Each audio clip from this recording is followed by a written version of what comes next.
Hey, live, we made it. Yeah. So, shoot. Okay. What's If people can hear us, you've been amazingly patient. Thank you so guys? much. We don't know what we're doing. I'm watching it. Oh, jeez, this is nuts. Um, so there's a live stream, I think, that is going to be here that we'll be able to. Apparently, there are several people watching us, but we are live. Okay, Uh, great. I had all kinds of exciting things planned here. That we had this cool intro video and all this stuff. Anyway, very glad to have all of you here watching our very first YouTube Inside Out live stream. We kind of want to do this sort of as a regular thing. Our technical difficulties are such that I'm not even sure if I'm going to be able to see all of the comments. I can look at in a studio. Oh, there it is. We can hear you, says Ben White. Oh, Hello, says Guy great. McDude. Thank Okay. you, everybody, for your patience. We Thank love you all for your patience. I big. don't think uh, so. We use a StreamYard, which is our software platform, and tried to link this. And I created this in YouTube and then linked it to StreamYard. Future live streams will be more efficient than this one. So anyway, thank you all for being here. Ian, one of the reasons why I wanted to do this is that I thought it would be very important to talk about President Nelson's passing. But at the same time, all I've been able to think about since since that day is the shooting in Michigan. It's just been really stunning to me what that has done to the national conversation, what that has done to the conversation within the church, and what it has done online, because it's really interesting. So many people online really don't like me. And most of those people are members of the church because I'm too liberal and I'm too progressive. And at one point, some guy said, "You are my enemy," you know, and he was a member of the church. And I went, this is just absolutely nuts. And one of the things that the shooting has done is not only unite members of the church, but it has united former members of the church, post-Mormons. If you go online and you see the discussion and you see all of these people talking, all of a sudden, the thing that has happened is that evangelical Christians are using this as an opportunity to say, Mormons are all a cult. This is terrible. You're not Christians. How dare you do this? Initially, right after the Michigan shooting, President Trump posted a thing talking about how this is an attack on Christians in the country. And so many Christians were very quick to just leap out and say, well, Mormons aren't Christians. And then it became this thing of, oh, well, we don't want to shoot them, but they're all going to hell, right? I mean, that became the discussion just over and over. And it's been really, ever since the Charlie Kirk shooting. I mean, the world has been upside down since the Charlie Kirk shooting. And ever since then, I have been just absolutely aghast at the political discourse here, because right after Charlie Kirk was shot, that's when this guy said he was my enemy. That's when all of a sudden the president said all violence in this country is left-wing violence. And we just yesterday had this bizarre meeting with all of the generals in the world, telling them that we're not going to be woke and we're going to fight the enemy within. And we sent troops to Portland, Oregon, which makes absolutely no sense. I mean, this government, this country is just upside down. And the president has been saying this is all about left-wing violence. And one of the people that jumped in on that and said, yes, it's absolutely all about left-wing violence was Senator Mike Lee. And Mike Lee went on Fox News and said, they have now created 100 million Charlie Kirks. They don't know what's coming. And I keep saying, who's they? And they is all the left wing, supposedly. Well, no. They was a MAGA guy who was furious at the church and furious about Charlie Kirk.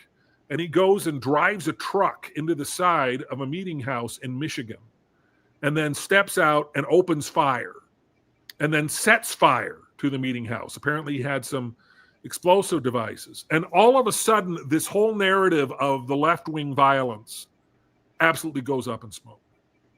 And it's completely gone. Donald Trump posts about it, first says they're Christians and then says, oh, we've got a lot more we need to learn, and then just completely ignores it. And now pretending this didn't happen. And the news cycle has kind of moved on, but members of the church have not. And members of the church have rallied. And the amazing thing that's happened too is that former members of the church are rallying, because the one thing they don't want to see, they're willing to beat up on the church, but they're doing it from a sort of sibling point of view. You know, I can beat up on my brother or my sister. But when these evangelicals now all come out and say, this is a cult, this is the worst thing in the world, the church is united and ex-members of the church are united. And one of the things that I said on Twitter, I should call it X, but I never do, is that maybe these guys aren't all Korah whores. You know, that's the template that we see so often, is that you guys, Ian, you left the church. You're a Korah whore. Satan must have spoken to you. You secretly still know the church is true, but you're doing the devil's bidding. That's the only template we have for anybody who leaves. And that template is being blown to bits here. So, I mean, there are positive things that are coming out of it, but I think it's uniting the church in a really interesting way and reminding church members that regardless of politics, we're all brothers and sisters. I mean, this is our church. The guy who, who called me his enemy is now pointing out the fact that there's a GoFundMe for the family of the shooter, and it has raised close to $200,000 at this point, and it's raised it all from church members. I mean, this is where the church shows the goodness that is inherent in the membership. You know, the church is not, in my estimation, is not Salt Lake City. It's really interesting that the passing of President Nelson has sort of just kind of taken a back seat. That we now realize where the church shines is when we act as the body of Christ. When we act in a united way and serve and help others. And so I'm seeing something really beautiful happening here. At the same time, in the face of absolutely horrific, terrible tragedy. So that's kind of my opening rant in the live stream. But I'm curious as to your thoughts over these past few days. So much has happened, and I'm wondering, I mean, is my reaction to Michigan unusual? I mean, have you been thinking about President Nelson more than that? Your opening remarks, I think, hit the most important point, and that is, in the face of tribulation and adversary and division, love and forgiveness and unity should prevail. The church is very good at that. You know, the church members are amongst the best people on the planet. They serve, they give, they volunteer their time. And when the church is mobilized and organized around its resources to help and serve others, it's the most extraordinary organization on the planet. The capacity for the church to forgive is equally extraordinary as well. Look at what's going on in the world. The world has been in a mess for so long now. We need good, strong, global, moral leadership right now. We need that. And there's a vacuum. We need faiths and organizations and charities to stand up, to speak up, and to do what is right, and to speak the truth, and to call out wrongs, and to bring people and organizations to account and unite around those common principles of good, of justice, mercy, love, forgiveness, patience, tolerance, not tolerance of everything. We can't tolerate everything, but the tolerance that Christ showed when he was on the earth. And so we're seeing major events across the world, and there's an opportunity to lead, to step into that vacuum and lead, and to bring the world together. And the church is in a very unique position to do that. The church is very good at uniting its members and uniting the community. It could do better by going beyond that and using all of its resources and its leadership to have a greater impact on the world. But for now, its focus is on what's going on in regards to its local and area and within its sphere of influence. The Charlie Kirk assassin was absolutely awful, absolutely shocking. And the church put out a statement against that, condemning that. We've had the tragic loss of President Nelson, who was known for building temples at an extraordinary pace. He accelerated and advanced the temple build program like no other prophet. He also focused on keeping the covenant path, reminding people to go to the temple and to take out the covenants and to recommit. He also was the first one to mobilize and engage the youth of the church in the temple activity, like no other prophet has done. And he's been part of an extraordinary phase of growth and development. He will be remembered for a long time. And there are many people whose lives he deeply touched. And so the church members' minds are focused on that for sure. They're focused on Elder Oaks, who will now be the next prophet. As you know, Elder Oaks was very much involved in calling me into a stake presidency. He set us apart. We spent some time with him. He's quite an extraordinary individual, very smart individual. And I think we're going to see his leadership and style is not the most popular among some circles. You and I both know that. But he also brings some other qualities. And I've had the privilege of seeing some of those qualities firsthand and close up. Listening to and reading his statement on Michigan is very heartwarming. He pours out his heart. He made an official statement, and his message there is to support that ward and to bring the community together and to heal. And so the members now are their hearts are knitting together, as the scriptures say, in love and unity, one towards another. And Elder Oaks, I believe, will do a good job on that. The world has reacted favorably, mostly favorably in regards to what's going on, and condemning this evil act of driving a truck full of explosives or fuel into the foyer, I presume, into the building during a Sunday worship where people are worshiping with family, with children, primary children, youth, men and women in that congregation, people in the foyer. And then this thing happens, and this individual gets out of the vehicle and guns down people. I believe 4 members have died, 4 individuals have died, and the shooter, who's a former Marine, I believe, from the Iraqi war. The whole thing is still unfolding as we learn more about it. We don't know what the motive is, although someone has said. Yeah, I mean, there are several people that have confirmed that he thought the Mormons were the Antichrist. He did say that. Or somebody quoted somebody saying that. That's right. Yeah. So yeah, things will start to unfold as we learn more about that. But the church is in the spotlight for good reasons. In regards to we have a new prophet going to be installed this weekend. General conference on on Saturday and Sunday, and these events will have changed. Dramatically changed the agenda, I'm sure. I presume they would have had all these talks written, mapped out, all organized, and then the Charlie Kirk event, and then President Nelson, obviously President Oaks being installed, and then of course this awful event happening in Michigan.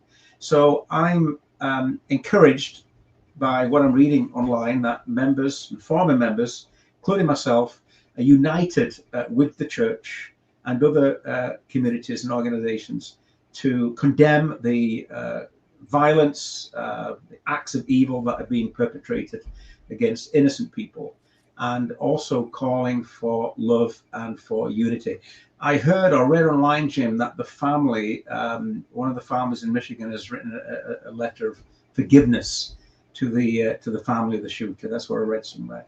So the members have got this extraordinary capacity to forgive, and that is that's just wonderful. And so I think we're going to see if we're looking at predictions in terms of the conference, without getting into too much of the mechanics there, I think the talks are going to hang on the hinge of President Nelson's talk, which he talked about being a peacemaker.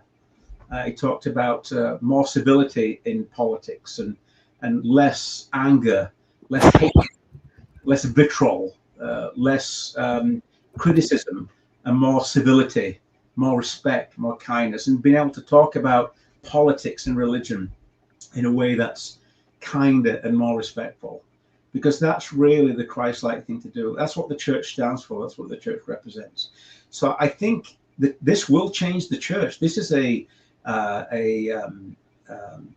significant timing in terms of where the church is and where it's going to be focusing its next year or so in terms of resources. But I think we're going to see coming together of all organizations and charities and people who support the church to rally around each other and to be there for each other. So I think that's my prediction. I think it's going to change a lot of the talks, and we're going to see a lot more around President Nelson's peacemaker talk, which is probably the best talks I've ever heard.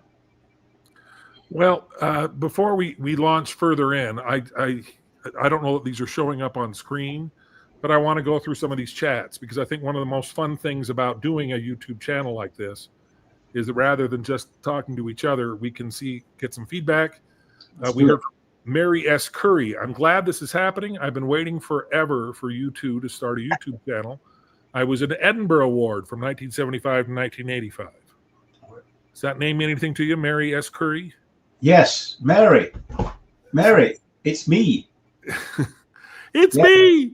The name's familiar. Mary Curry, that name is very familiar. Okay, we have JT says, let's go. Glad you are on YouTube. This is all before we actually got here. Then we have Ben White, who says, I heard a credible rumor that Pat Morey is in the house tonight.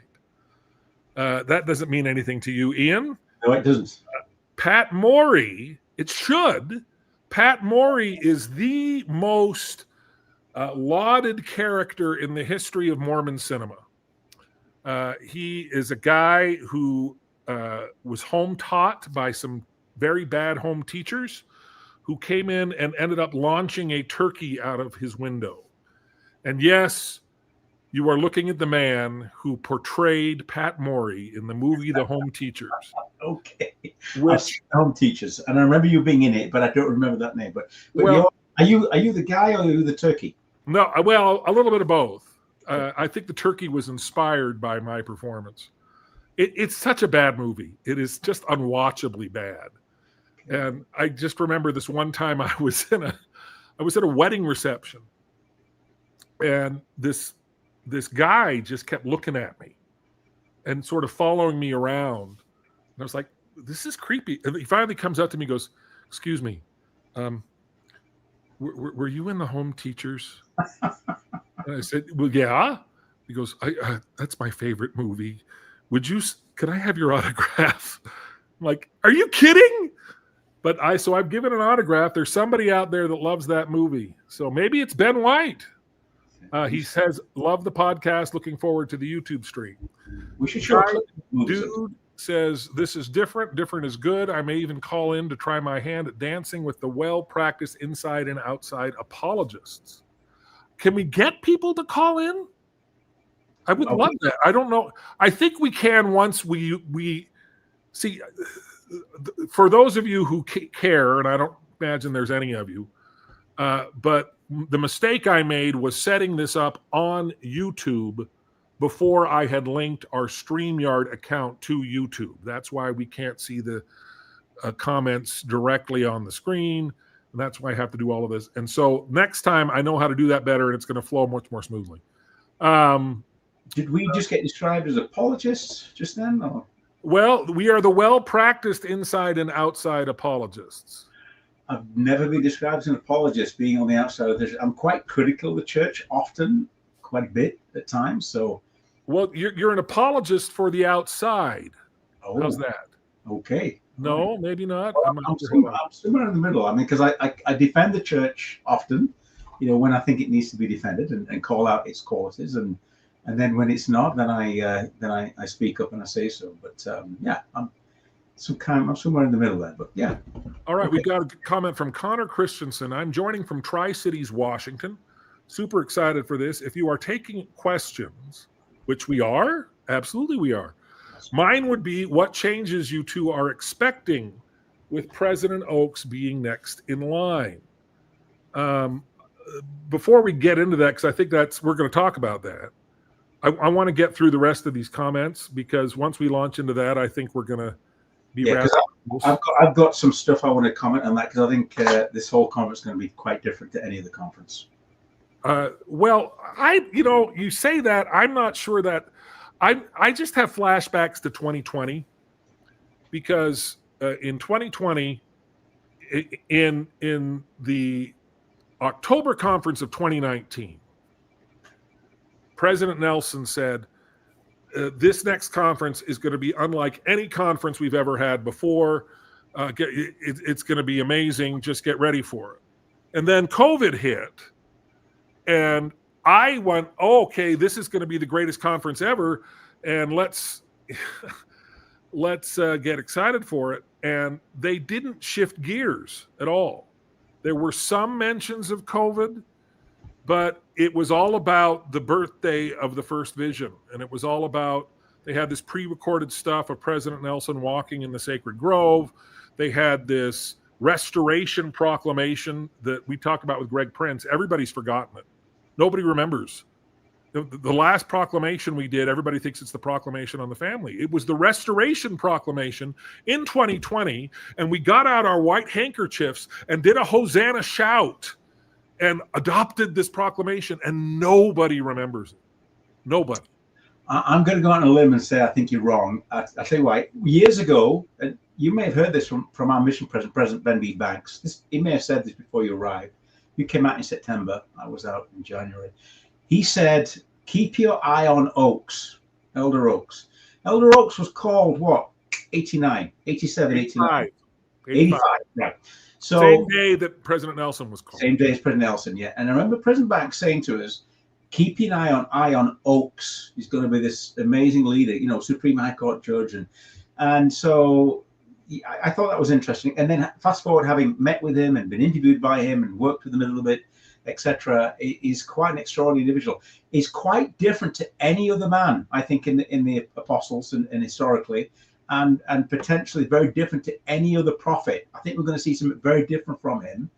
I think we're going to see him become more of a peacemaker. That might surprise a lot of people. More of a unifier. I think that'll surprise a lot of people, because he's got a lot of criticism for not unifying and being quite polarized and very fixed. He has a history of doubling down on things, as you and I both know.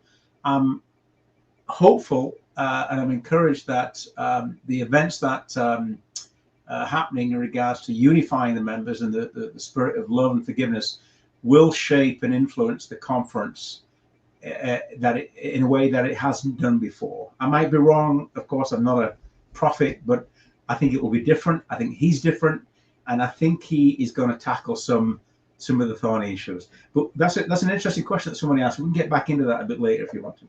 Yeah. All right. So Clayton Settle, our old friend. Oh, no, Clayton. Hello, says, Clayton. Hey, everyone. Excited for Inside Out. Guy McDude says, anyone foregoing ML tonight? ML is probably, somebody made a comment on X that we were going up against some other Mormon podcasts. I know RFM does stuff. I'm wondering if that's what he's talking about. We have a message for all those who are wondering or asking which podcast should they join. The answer is you should join none of them, for they're all wrong and they're all creeds. And the only true and living podcast upon the face of the earth is Inside Out. Well, Bruce Bitcher, actually, I should go get that. Did you get your plaque yet? Not yet. I need to show you the plaque. It's in the book somewhere. I don't want to run out of here, but all right. So Inside Out. This is where you need to be. This is where you need to be. The Real Coco says, excited to be here. Guy McDude says, hit the like button. Ben White says, Guy McDude, I'll catch them on the replay tomorrow. So I think we lost Ben White. Okay, Ben. Sorry, it was my fault. Clayton Settle, I'm sure this will be extraordinary. I'm saying this in Ian's accent. Can you give Clayton a good extraordinary there? Yes, Clayton. That comment left me shaken but not stirred. Oh, there you go. I've not done that accent for a long time, but I'll get better. All right, Guy McDude, Ben White, I made it halfway through but was nodding off. Besides, who can miss the biggest premiere on YouTube tonight? Thank you, Guy McDude. Thank you. He also says, bet they're having some technical difficulties. Keep seeing some flickers. Ben White, don't stress, Ian and Jim. We are here. We'll be here when you're ready. Shall we have a quick prayer for moisture and flawless technology? Says Guy McDude. SLC Vinyl says, very stoked for this. We all here. And then we launched. Jim is, oh no, we hadn't quite launched. Jim is dropping some fetch bombs right about now. Did I swear? I may have. I don't remember. Possible. Okay. It's been known to happen on rare occasions. Did you ever swear on your mission? Once. Oh, I was so mad. Do you know what happened? Oh, I've been knocking doors all day. It was raining. Oh, I was so fed up. And everybody kept telling me to get back to England, you Sassenach, because the Scots hated the English. And there I was. It was hard enough for Americans to be in Scotland knocking a mission. It's a bit harder for an English guy to be knocking doors in Scotland. Anyway, it was the last few doors. And they basically, it was pretty awful. They spat in my face and slammed the door. And what did you say? I was so mad. I was just furious. But then, and I was just too tired to react. I had two people on my entire mission spit in my face. One was GQing in Edinburgh. That was a pretty awful experience. And then one was on the doorstep. It was pretty bad. So, yeah. So in my mind, and I think I whispered words that I cannot repeat right now, but I did swear. Yeah. I swore at Elder McMichael. Did you? I served with him. Yeah. He was my second companion. He was your second companion. Yeah. I served with him in Aberdeen. Yeah. And I felt so bad. I dropped the F-bomb and I thought I should go home. I'm the worst person in the world. Anyway, okay, there it is. We launched. We can hear you. Hello, here, woot, let's go. You can make all those, Clayton tells us, you can make all those fancy AI videos, but you can't run YouTube. Ha, ha, ha, ha. Good comment. So SLC Vinyl says, let's get Super Chats set up. Now, Ian, I don't know if you're familiar with Super Chats. It's a thing where if they pay you a certain amount of money, their chat automatically appears. We have not done anything to monetize this. No. We've talked about it. We flirted with it. Right now, I just don't think we're comfortable with that yet. So I don't know. We can promise Super Chats. Maybe we can set that up going forward. But we are just experimenting. We're babes in the woods here. Let us get through here. Again, Guy McDude says, trying to give some Super Chat donations, but no option. Clayton says, oh, so Clayton made this comment after we started talking about Michigan and how it's unified the church. And Clayton says, someone left flowers at my sister's chapel. I thought that was a sweet gesture. It was a sweet gesture. And we're seeing a lot of that. There are a lot of people who are responding that way. Guy McDude, former member here, this is true, but it's always been true. Anti-Mormons and Exmos are not the same. Boy, that is a point. If this podcast, if this live stream, if this whole effort can make one point, I think that's right at the top of the list. Who said that? Guy McDude said that. Guy McDude, you deserve a gold star because that is so true. And I don't hear that very often. You know, Exmos are not the same as anti-Mormon people. You know, I'm Exmo, but I'm not anti-Mormon, right? I'm not. I don't want the church to fail. I want the church to succeed. I want the church to get better. I want the church to improve. And I want these conversations to be part of that bigger, broader conversations. And I want to be able to talk about the things that the church has difficulty talking about. The church talks about stuff and it stays over here. And I wish it would do more of this stuff, and I think it will in time. But Jim, you and I talk about the most difficult, thorny issues, and we're having the conversations that the church, I think, would like to have. So yeah, we can have a respectful conversation about the church and be out the church. It's this whole point I said at the beginning. You know, we have differences of opinion on religion or doctrine or policy or whatever, or politics. But we, you know, you and I talk about politics. Some things we agree on, some things we don't. But we can do it with respect and kindness, and we can agree to disagree. We can reason with each other, and sometimes we might come around, sometimes we might not. But you know, that's where we should keep it, is that love and respect and understanding. And sadly, some people don't follow that. But we're not anti-Mormon. We're inside out, and we talk about all the great things that the church does. And we also talk about some of the difficult issues that the church runs into as well. And that's what makes these conversations real. Otherwise, we would be apologists and we'd be pro-church. The church isn't perfect. It isn't. It's made mistakes. And members make mistakes. Elder Uchtdorf said in 2013 in October that there have been some in our past who've made mistakes. And that's true. We're human. We make mistakes. But the thing is, we learn from those mistakes. We first of all acknowledge what mistake that we made. We say sorry. We seek forgiveness. We try to put it right, make restitution if we can, and we learn from it and we grow from it, and then we teach it and say, hey, we made a mistake. This is what we learned. You learn from it. Don't do what we did. Be different, be better. And I think those are the conversations that we have at Inside Out. Absolutely. So, but it's so very true, though, that former members of the church are still part of the conversation, and they're still part of the family, and they're still connected to the church in ways, you know, their family is still in, or their spouse is still in, or all, you know, it's just, I think one of the things that this terrible moment has done is reminded us that we're all part of the family, whether we want to be or not. You know, you don't, to some degree, I mean, people choose to be in the church, but somebody later on says, yeah, Guy McDude says the church can push the Exmo out of the church, but they can't push the Mormonism out of the Exmo. It's very true. Absolutely. You know, I still, you know, care for the church in many ways. I just want to highlight something that Elder Oak said, and you were there. You sang in the Mormon Tabernacle Choir. Can we say Mormon now, by the way? You know, it's really weird because the day President Nelson dies, there's this tragedy that has everybody in the world using the word Mormon. Everybody's talking about, oh, this was a Mormon chapel. These were Mormons. I mean, the idea that we would stop and say these were members of the Church of Jesus Christ of Latter-day Saints, I mean, it's just kind of silly. Everybody just has been using Mormon as a shorthand. And that's one of the questions that we're going to be talking to Greg Prince tomorrow, and we're going to release that on Saturday. But we're going to be discussing a lot of these same issues. And I really want to hear Greg Prince's response to that.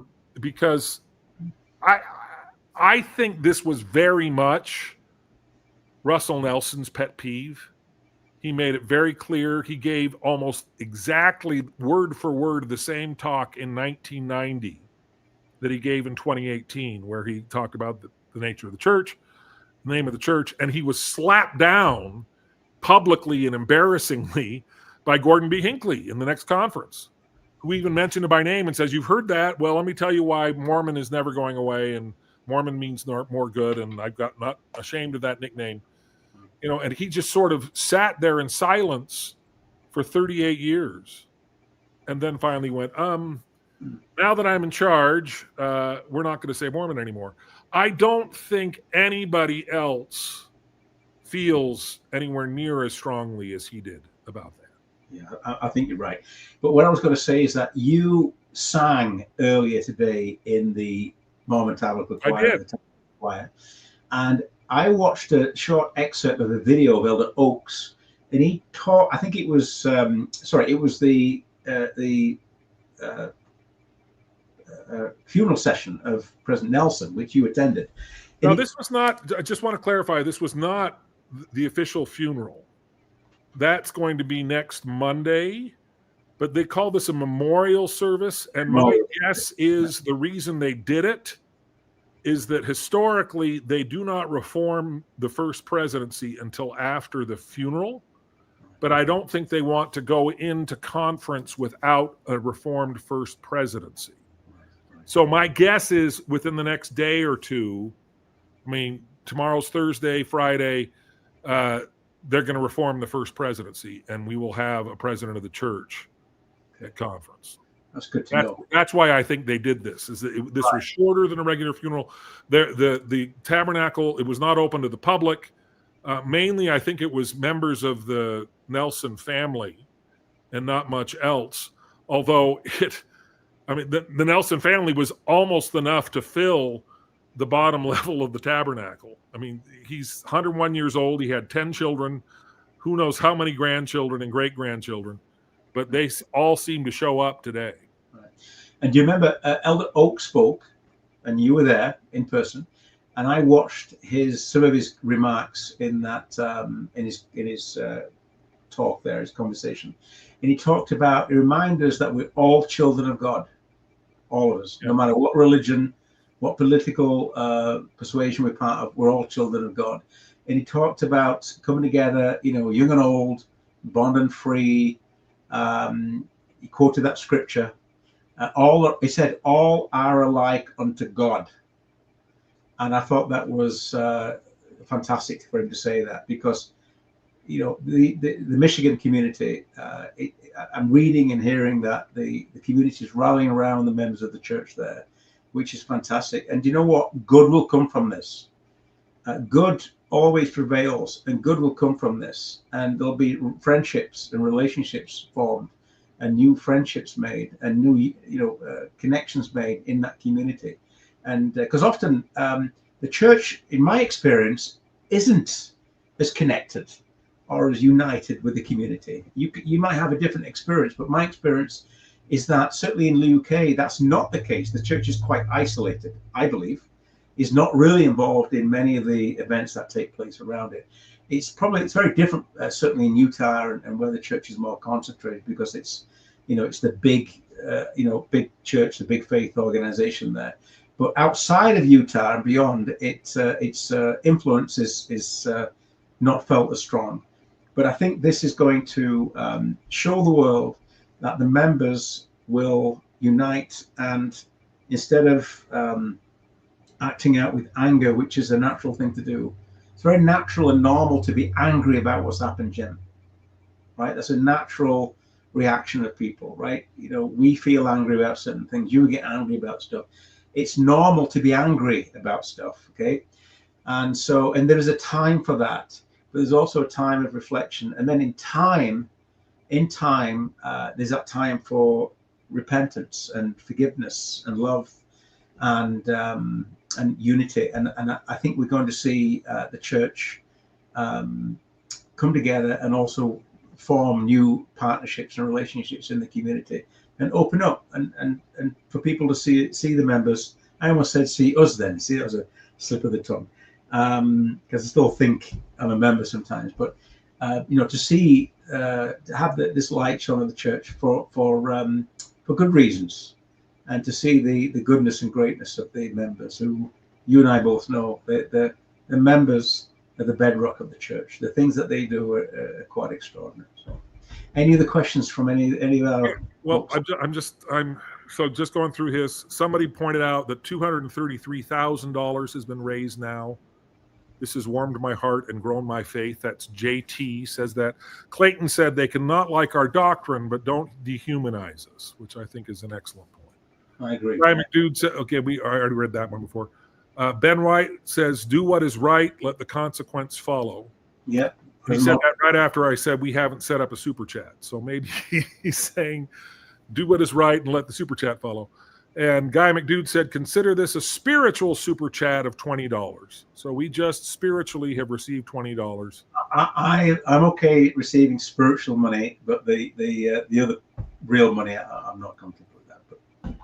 But Clayton Settle says, according to a recent study, America has a more favorable view of Islam than Mormons, which shocks me, but that's where we are. You know, there was that Pew Research study that went through the reactions of Americans to different religions, and Mormons were right at the bottom of the list, which, yeah, I don't really understand that. But somebody pointed out in the wake of these shootings that if you go and look at the Mormon results, Mormons are the only ones that have a positive view of every other religious group, including atheists. You know, the Mormons have a positive view of everybody. And so, I mean, that's just so amazing to me that, so do you know who Jonah Goldberg is? No. Jonah Goldberg is a conservative columnist. I used to follow him a lot more when I felt more like a reliable conservative in the era of Trump. He has stayed sort of anti-Trump, but anyway, he wrote an essay that I tried to pull up, but I have to be behind a paywall and I don't want to pay any money for it. But somebody had posted it and I had read it. And he talked about the fact that he's watching the evangelical response to this. And he says, I had no idea that, I mean, he's Jewish, or at least he comes from a Jewish family. His name's Goldberg. I don't know if he's a believing, practicing, you know, in Judaism or anything like that, or if he's a Christian. I think he may be a Christian at this point. Anyway, but he said, I did not understand the venom that I was seeing. And he says, and it's really interesting because the venom that's aimed at Muslims, for instance, is largely aimed at what they do. It is very true that not all Muslims are terrorists, but in the wake of 9/11, everybody was distrustful of Muslims because they believed that all of them, to some degree, could have been contributors to what happened, which again is nonsense. But it didn't matter. But the venom that he said, if no Muslims were terrorists, then there probably wouldn't be anywhere near the kind of vitriol that you see in Muslims. And he says, none of the anger at Mormons is based on what they do. I mean, nobody's mad at us for being terrorists. Nobody's mad at us the way that some evangelical Christians do blood libel on Jews, talking about how Jews killed Christ and just terrible, awful things. But we haven't done anything to these guys. But they hate us for theological reasons. And the older I get, the more I just think, who the frick cares? I mean, I refuse. I posted a thing where I said, look, I don't care one whit if another religionist doesn't think I'm a Christian. I care what Christ thinks of me, and he'll call me whatever name he wants to, and that will be enough. And that got like 22,000 views, but it also got all of these evangelical Christians jumping in and saying, well, you are going to hell, and here's why you're going to hell, and you're terrible, and you're the worst. And I did little snarky things and blocked all of them.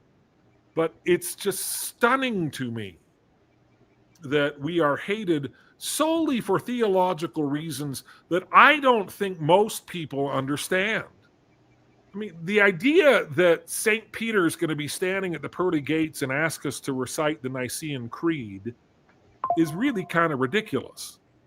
And the idea that God is going to banish you forever because you don't really fully understand the Trinity, meaning that they're one in substance when you only think they're one in purpose. I mean, really? You believe in a God that's that petty and pedantic? Because I don't. And at this point, it just seems so silly to me. But there really is a lot of vitriol out there. Although when I was in the temple, I think for the first few times, and I couldn't remember the words, one of the veil workers said that if you don't remember all the words, you will not enter the kingdom of God. So yeah, that was a bit of a motivator. Two things I want to bring up, which I think is really important and relevant here in the context of what we're talking about, unity, etc. The world needs a strong America. I don't want to get political here, but we need a strong America. The world's a better place when America is united around those common values. Honesty and decency, hard work and thrift, and you shouldn't expect America to solve all the world's problems. Absolutely not. And I think parts of the world do that. They do expect that. But without a strong, united America based around those good principles, the world is in a worse place. Also, likewise with the church, a strong church and strong churches that unite and good organizations that unite, we're all better for it if we can rally around those common values. The church do more, frankly, in the world to bring community together. I think it does extraordinary humanitarian work. We've talked about that on a number of the podcasts. It does fantastic work when it can, where it can, but I always believe it could do more. I always believe it can have greater influence in the world of politics. I mean, right now, America is so divided politically. There's so much anger and hatred and vitriol and just threats of violence. The church and the leadership can and should address that more bluntly than it has. I appreciate President Nelson's comments and remarks. I mean, they are in his peacemaker talk. And so, we're coming up to the end, I think, here now in the live of the next 10, 15 minutes or so. Going back to the earlier point that we were talking about where this conference is going to go, what's it going to look like? What's the shape of conference? I believe and I'm hopeful that the church will start to become more bold and do it strategically, position itself. It's neutral, it's apolitical, but it can still have those conversations and address issues on a national level and, yes, on a global level. The world doesn't evolve around America.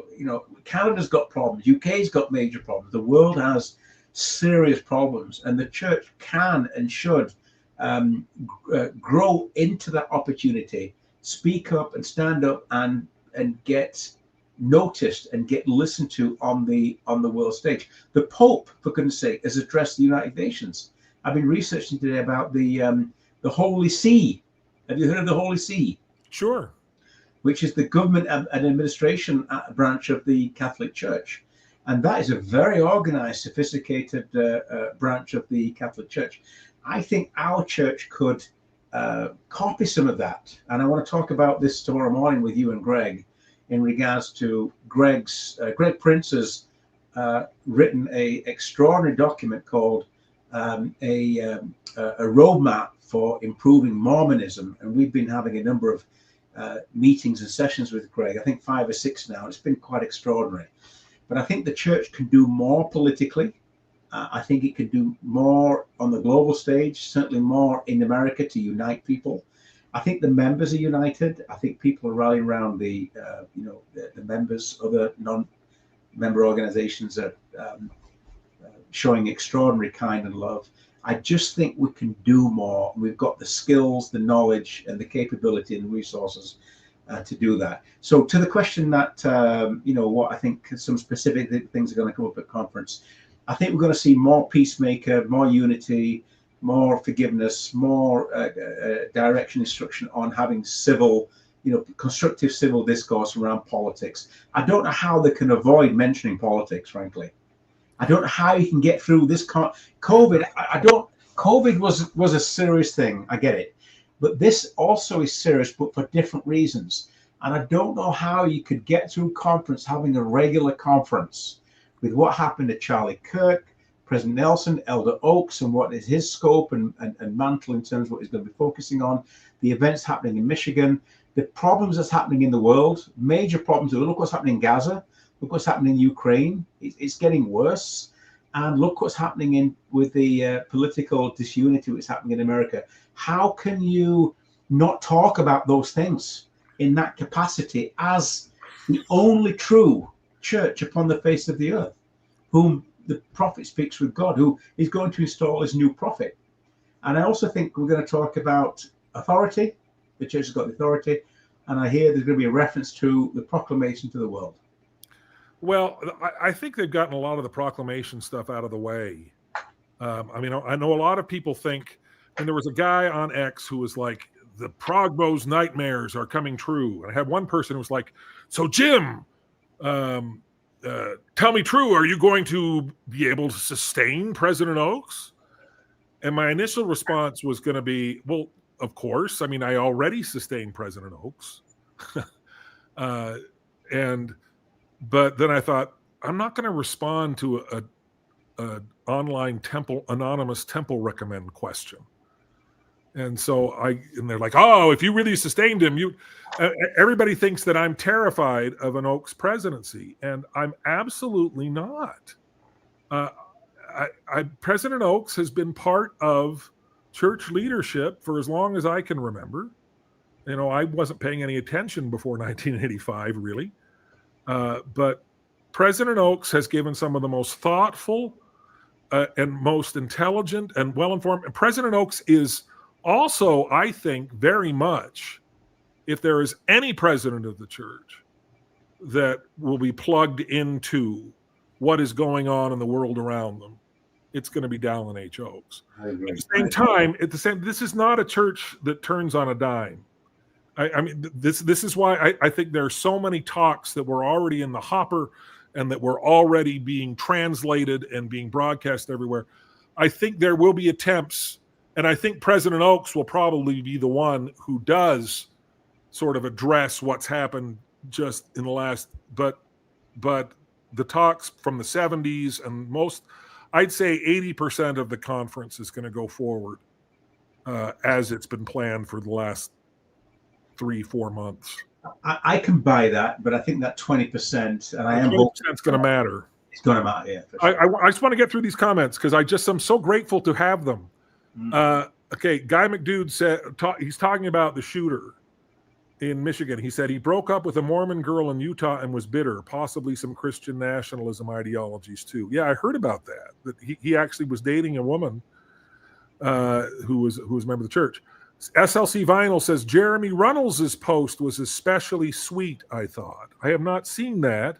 Jeremy Runnels, if you don't know, is the author of the CES letter and somebody I consider a friend, and I can imagine that he said something sweet and appropriate. And appropriate, not sweet, inappropriate. JT says, have y'all watched Eddington or One Battle After Another? Both are movies from this year tackling the current political climate. Have you seen any of those movies? No. I haven't either. No, JT. Are they on Netflix or somewhere? Is there a place I can see it? SLC Vinyl says, if you set up a Skype number, it can be pretty easy to link it to your YouTube live stream. Yeah, it's not... we have the software that should be doing this very easily, SLC Vinyl, and I screwed it up. Next time's going to be great. Guy McDude retracted a message. Sam Anderson. I know Sam Anderson.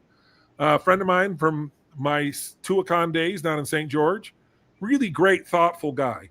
Sam Anderson, anyone know when the last time a general conference was presided over by the president of the Q12? And I think I do. I think it was... Okay, well, no, I don't. But I know that Brigham Young led the church for years before reorganizing the first presidency. He led the saints across the plains as the president of the Quorum of the 12 and did not reorganize the first presidency, I think, until 4 years after the death of Joseph Smith. Lorenzo Snow tells the story of right after Wilford Woodruff dies, seeing a vision of the Savior. He went into the Holy of Holies in the Salt Lake Temple and prayed and felt like he was just talking to the ceiling, and nothing happened. And then reports stepping out of the Holy of Holies and seeing the Savior on the kind of breastplate of gold that Joseph Smith described in the Kirtland Temple.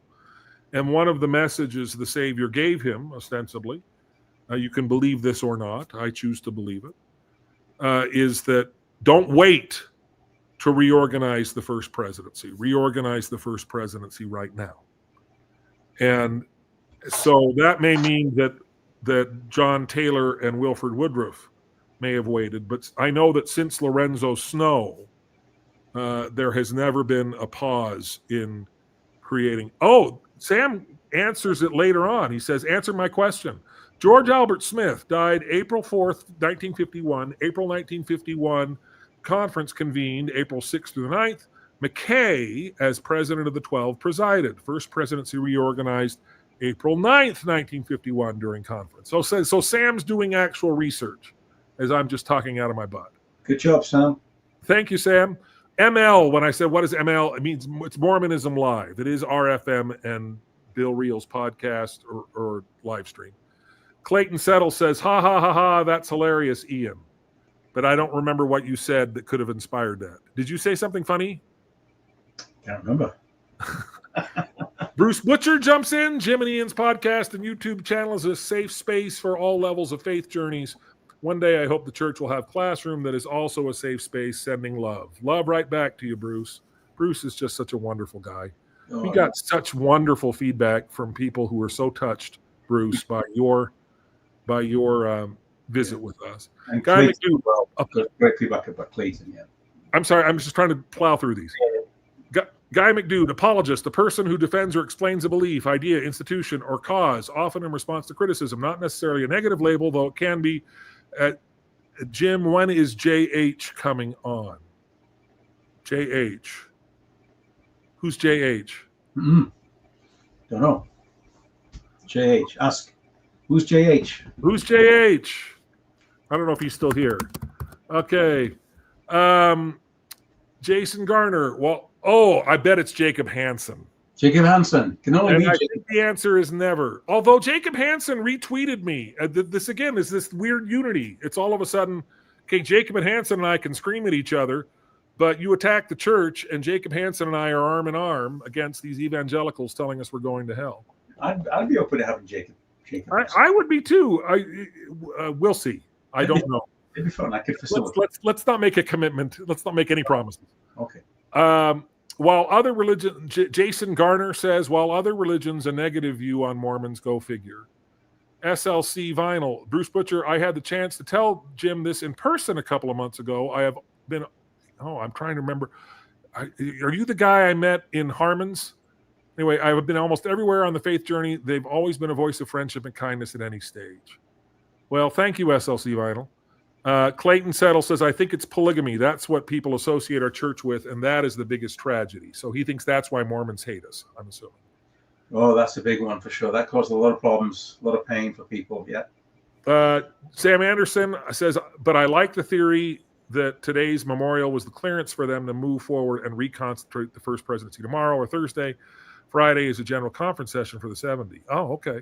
So it would have to be tomorrow because they haven't done it today, as far as I know. Guy McDood, Ian, a thought to justify a little monetization, if only to assist in upgrading production equipment to enhance quality. Yeah, we've got to do that. I mean, we got to get you a really swankier microphone, I think. Yeah. Well, I do have this. I've got that.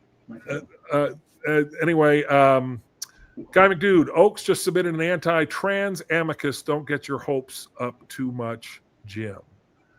I am under no illusions with regard to where Dallin H. Oaks stands on LGBTQ issues. At the same time, we are seeing Dallin Oaks wrestle in real time with ways to justify his position. And I don't think he's even been able to convince himself, if that makes any sense. I mean, he is not just sort of resting on this. He is wrestling with this. We saw the whole thing about, the justification for exclusion is the conflict between the two great commandments. You can love God, but don't love your neighbor too much if they're LGBTQ. And that went over like a lead balloon. And he even explicitly said that he was wrong on that to some degree, as much as he could. He says, I've emphasized that, but now I think we should really just focus on living both commandments in a more, complete way or more uniform. He's dropped that justification. And the next justification was, the celestial kingdom you're not going to get there if you're gay, but these other two kingdoms are not that bad. Terrestrial kingdom's good. Celestial kingdom's good. And that satisfied absolutely no one. And President Oaks also is the one who at the University of Virginia said, we need to stop trying to fight gay marriage everywhere, and we need to start living in harmony with people who support gay marriage. And he also is the one who talks about the church endorsing the Respect for Marriage Act, which makes gay marriage legal in all 50 states. There was an LGBTQ activist who met with him and had a great experience with him. And he wrote this huge op-ed. I can't remember his name. Somebody, hopefully, if they know it, can jump out. But he talked about how that Dallin H. Oaks is the most progressive of all of the conservative religionists in the country in terms of how he's willing to engage with all of this. So no, I'm under no illusions. That Dallin Oaks is going to come out and say something that we're going to see gay temple ceilings. I mean, this is what Jacob Hansen says. Do you think this could change? I don't think Dallin Oaks thinks it can change. And so but at the same time, I think that Dallin Oaks, you're seeing, he is a very thoughtful man and a very intelligent man.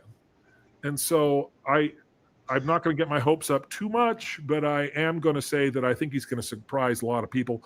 I also know that the idea that he's some kind of Trumpy firebrand, the people who fear that the most and the people who want that the most are the ones who believe it the most. He's not. He absolutely is not. And I think it will be very interesting.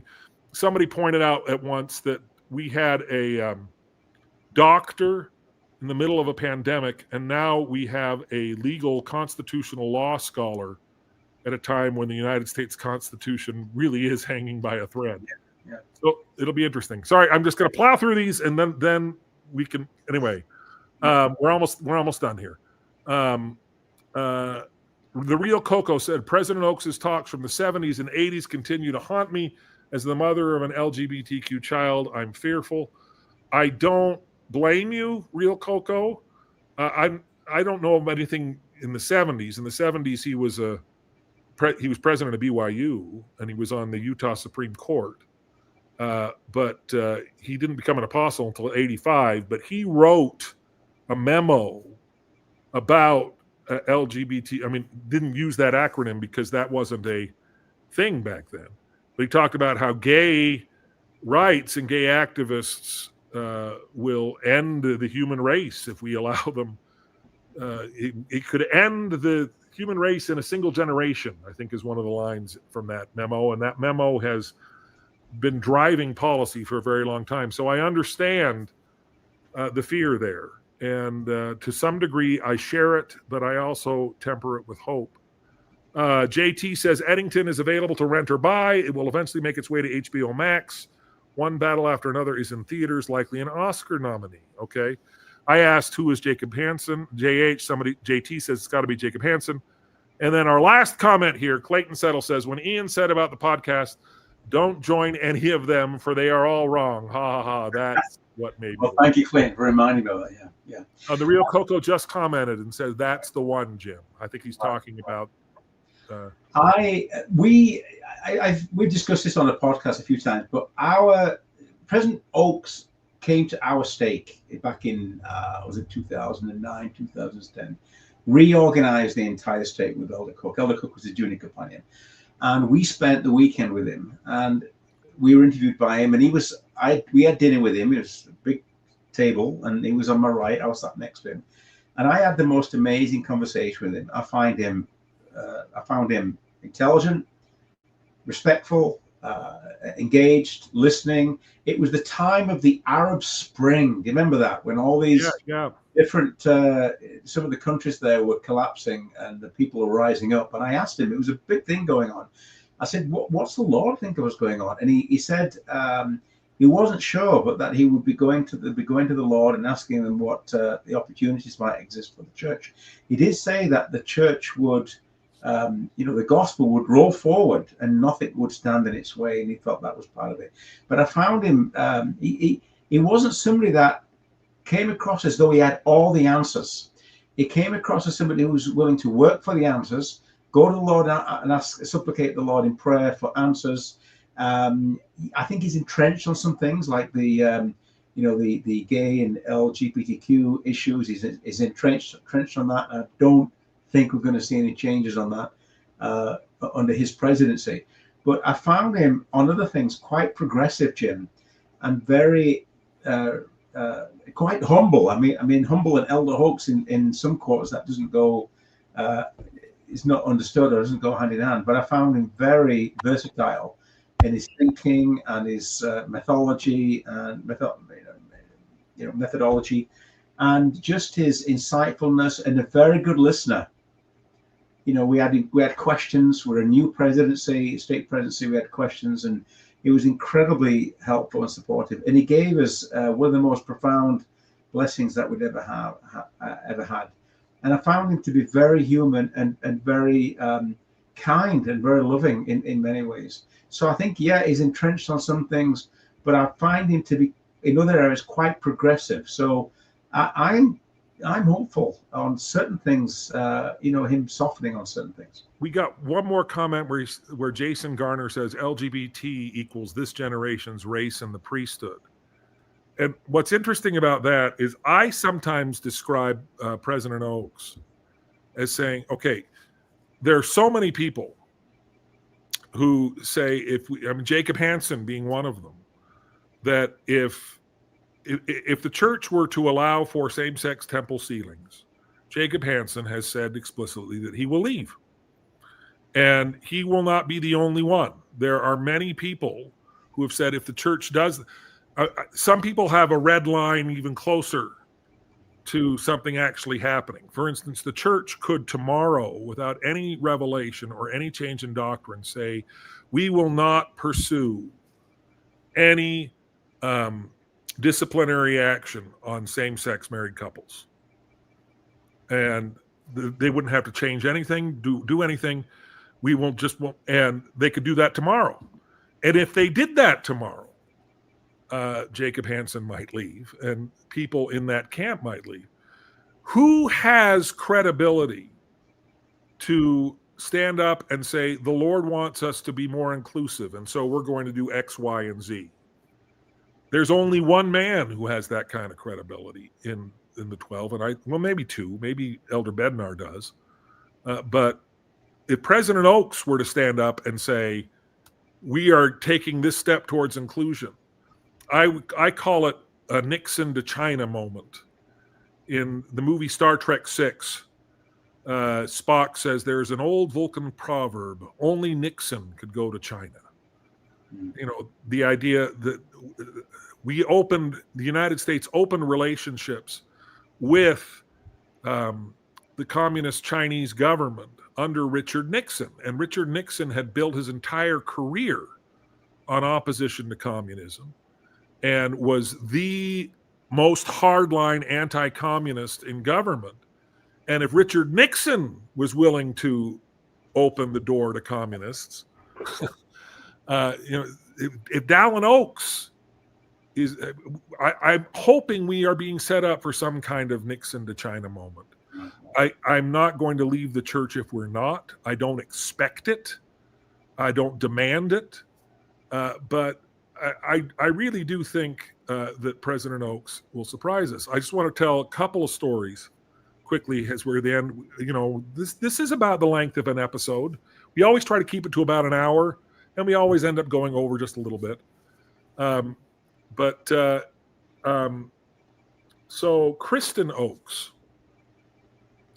President Oaks' wife, second wife, is a very good friend of a woman that is very close to she's close to our whole family. And I'm not going to identify her by name. If Kristen Oaks ever hears this, she'll probably know who I'm talking about. I just went to dinner with this other woman and members of my family. She was serving a family history mission here in Salt Lake.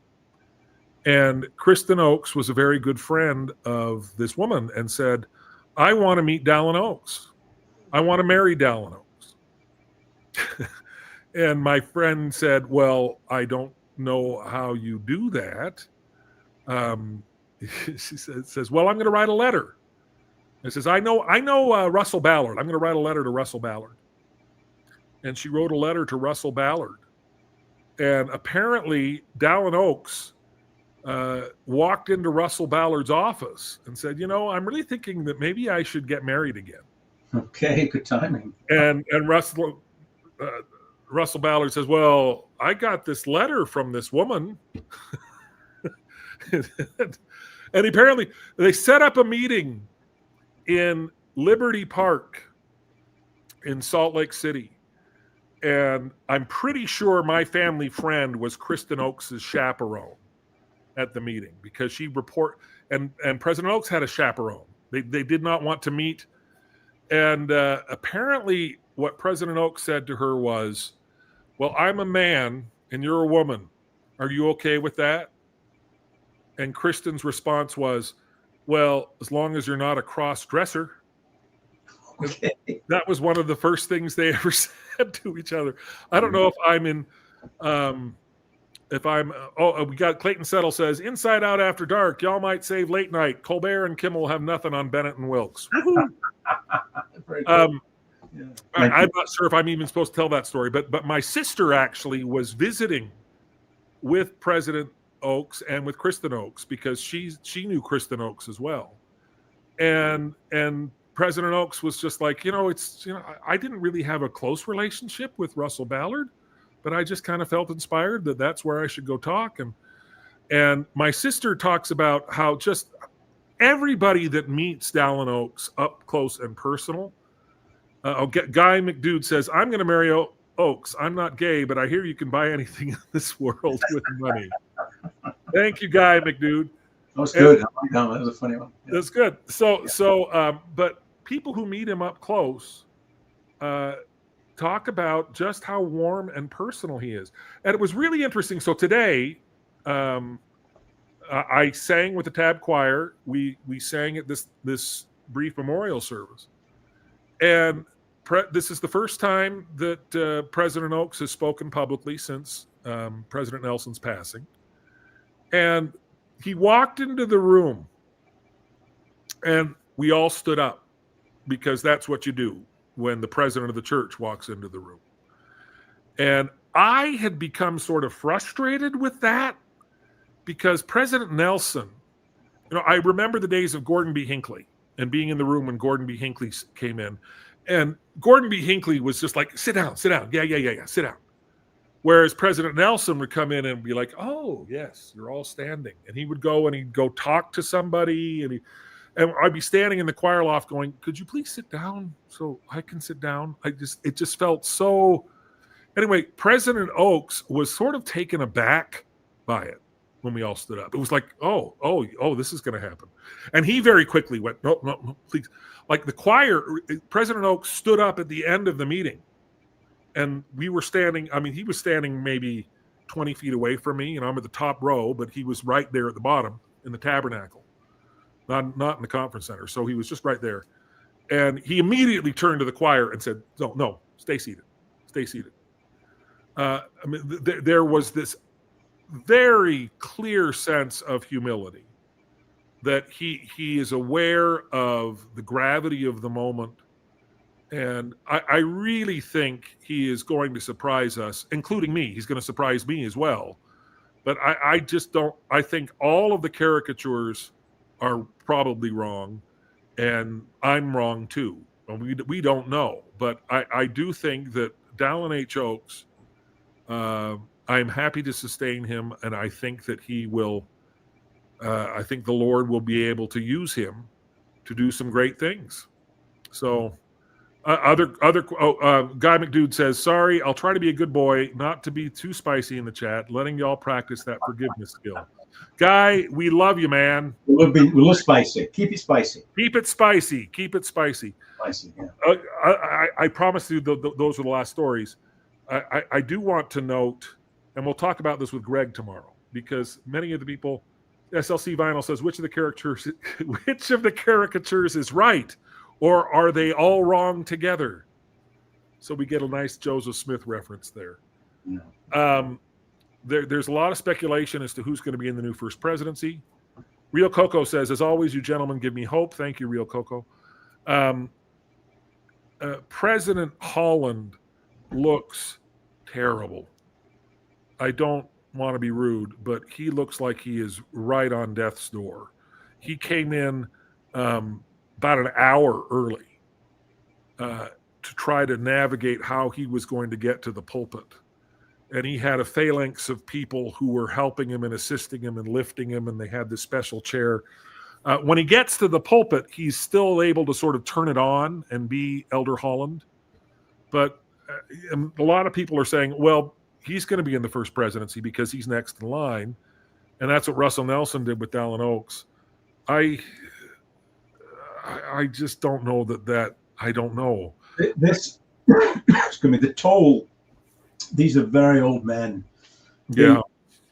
They were Holland's not that old. Holland's only 84 compared to Dallin Oaks at 93. Still quite old. I mean, health is quite old. And he's in total, I mean, Matt Holland told me at Elder Maddox's funeral that his father is in total kidney failure. Right. He walks around with, I think it's got to be some kind of a dialysis machine. He's got tubes coming out of his nose even when he's at the pulpit. This is not a guy who, I mean, I'm not trying to be harsh or terrible, but right. You don't, when you're 84 years old in total kidney failure, you don't last a whole lot. No, they don't. These are pretty old men. Elder Eyring's quite old. I think you said he's about 92 as well. He's exactly the same age as my father. He went to high school with my father. The toll and the weight on these old men, the church, they work so hard, is just extraordinary. It just seems cruel. Why can't they, like General Authority Emeritus, why can't they just retire? Bring some younger folks in, be much more effective, much more efficient, I'm sure. People who are still very experienced, and let these older guys kind of retire. But I know you get calls an apostle and then you die. I want to go back to real quick. There's it Coco that Yep. Coco, if you can hear this, I am confident that the church is moving, albeit slowly, towards becoming more tolerant towards LGBTQ people, because LGBTQ rights are civil rights. They're civil rights. They're enshrined in law. Utah signed up to it.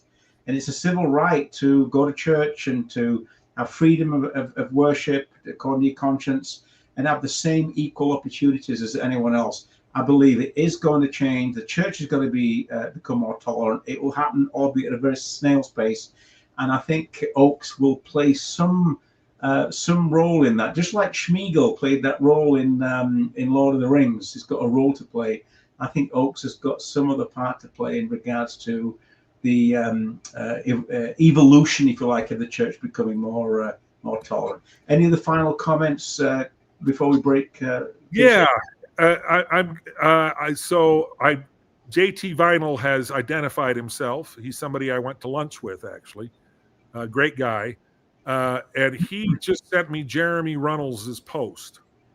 And I'm going to read, it's not that long. I think this is a great way to end it. He's talking, Jeremy Runnels again, the guy who wrote the CES letter. He said, I'm not on social media much nowadays, but I had to come back on due to the absolutely horrible tragedy that occurred in Michigan yesterday. What happened yesterday is absolutely heartbreaking and absolutely unacceptable.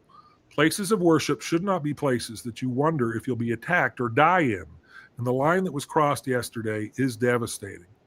It's no secret that I no longer identify as LDS or believe in the truth claims of the faith, but in a strange and paradoxical way, I still identify with the people. This is exactly what we've been talking about. I live in Utah. I have believing family members and friends, and I have been around members my entire life. They are my tribe, and if the world was insane and united against them to harm them, I'd absolutely be on the front lines with the tribe to defend them. The attack yesterday felt very personal. I'm very sad for the folks in the Michigan Stake Center and their families.